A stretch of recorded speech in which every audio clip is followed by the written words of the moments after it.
Ya, kita bertanya kepada Mastura. Di antara penerangan pelajaran lalu yang telah saya catat tentang kewajipan seseorang membaca Fatihah ketika sembahyang, hendaklah ia pertama membaca 7 ayat dengan hurufnya berjumlah 156. Ya, yang pertama. Kedua, memelihara segala bunyi-bunyi hurufnya supaya tidak bertukar kepada huruf-huruf yang lain. Ya, betul. Ketiga, memelihara segala bunyi sabdu yang 14. Ya. Keempat, memelihara segala bunyi-bunyi barisnya. Itu dia anak. 4 di antaranya Mastura dapat memberikan jawapannya. Sekarang cuba kita bertanya pula kepada Khadijah, apa yang baki yang 4 lagi di antara kewajipannya? Di antaranya ialah memelihara tertib susunan ayat. Ya, kelima. Yang keenam berturut-turut di dalam bacaannya. Ya.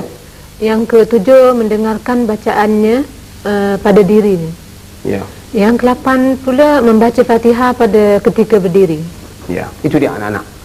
Di antara kewajipan dalam ketika kita baca Fatihah dalam sembahyang.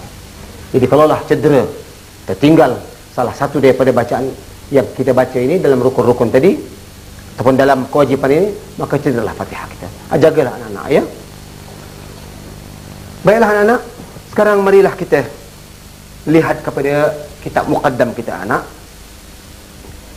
Di mana anak-anak dalam kitab muqaddam kita ini tidak ada tulisan A'udzubillah. Ya, tak ada tulisan A'udzubillah. Tapi kita dengar selalu orang baca A'udzubillahi minasyaitonir rajim.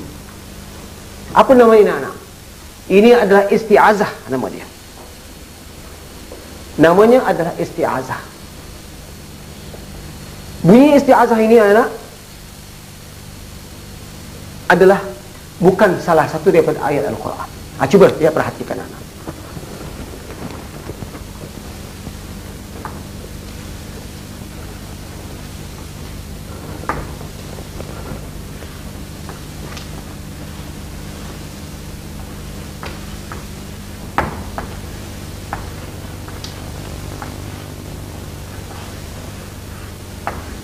Syaitanir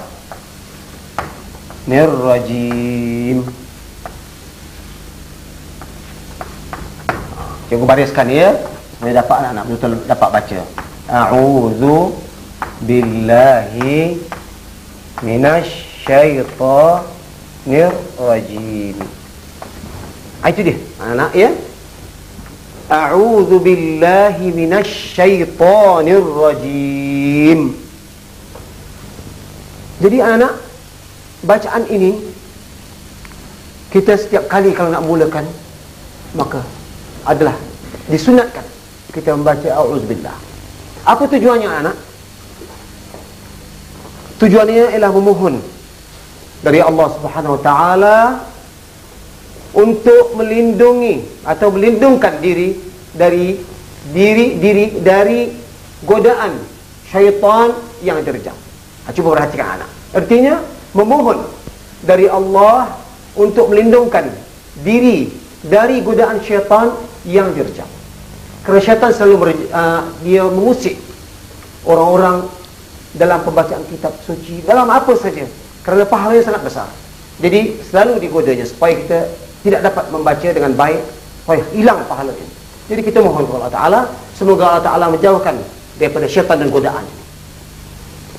Jadi anak, dalam bacaan ini juga kadang-kadang kita boleh baca dengan cepat, ya, dengan apa namanya, nyaring, kadang-kadang perlahan.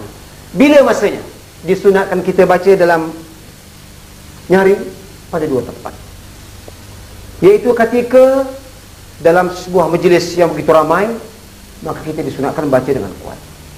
Ataupun ketika kita mengajar kepada anak-anak kecil, anak-anak yang sedang belajar, A'udzu billahi minasyaitonir rajim, supaya dia dengar semuanya, ya.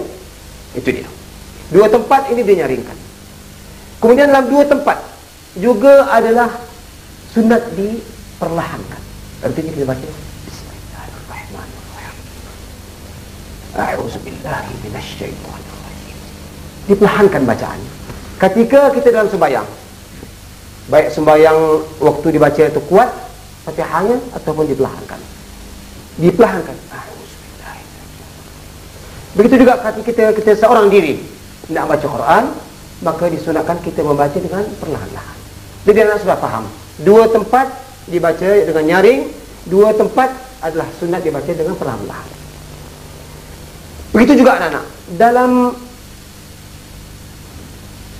A'udzubillah ini mempunyai beberapa wajah yang ditentukan dalam qiraat bacaan. Jadi cuba anak perhatikan, menurut bacaannya dia ada yang mempunyai dalam 4 tempat. Yang pertama sekali, cuba anak lihat. Apa anak-anak? Cuba kita lihat ya. Iaitu waqaf ataupun berhenti pada akhir isti'azah dan bismillah. Itu dia, kita berhenti. Waqaf atau berhenti pada akhir isti'azah dan juga basmalah. Kemudian kita mulakan bacaan surah. Artinya pertalian anak-anak. Kalau kita dapati a'udzubillah pun ada dan juga bismillah pun ada, kemudian ada surah. Ini bacaannya bagaimana cara yang pertama, tengok ya. Kita baca begini. A'udzubillahi minasyaitonirrajim. Berhenti. Kemudian kita baca bismillahirrahmanirrahim. Berhenti. Kemudian kita mulakan qul huwallahu ahad. Ini wajah yang pertama. Cuba anak-anak boleh tak baca ikut? Kita tanya kepada rakan anak seorang pada ni ya. Nanti kita bertanya lagi supaya dia faham betul. Wajah yang kedua anak.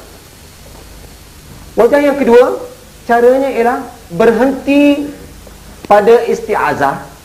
Ingat anak. Berhenti pada isti'azah dan menyambung bismillah dengan surah. Macam mana caranya anak? Begini caranya. A'udzu billahi minasyaitonir rajim. Berhenti. Kemudian kita sambung bismillah dengan Allah. Macam mana? Bismillahirrahmanirrahim. Qul huwallahu ahad. Itu wajah yang kedua. Baiklah.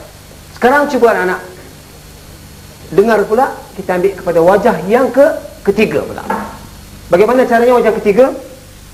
Wajah yang ketiga, kita menyambung isti'azah dengan bismillah dan berhenti, kemudian memulakan pula surah.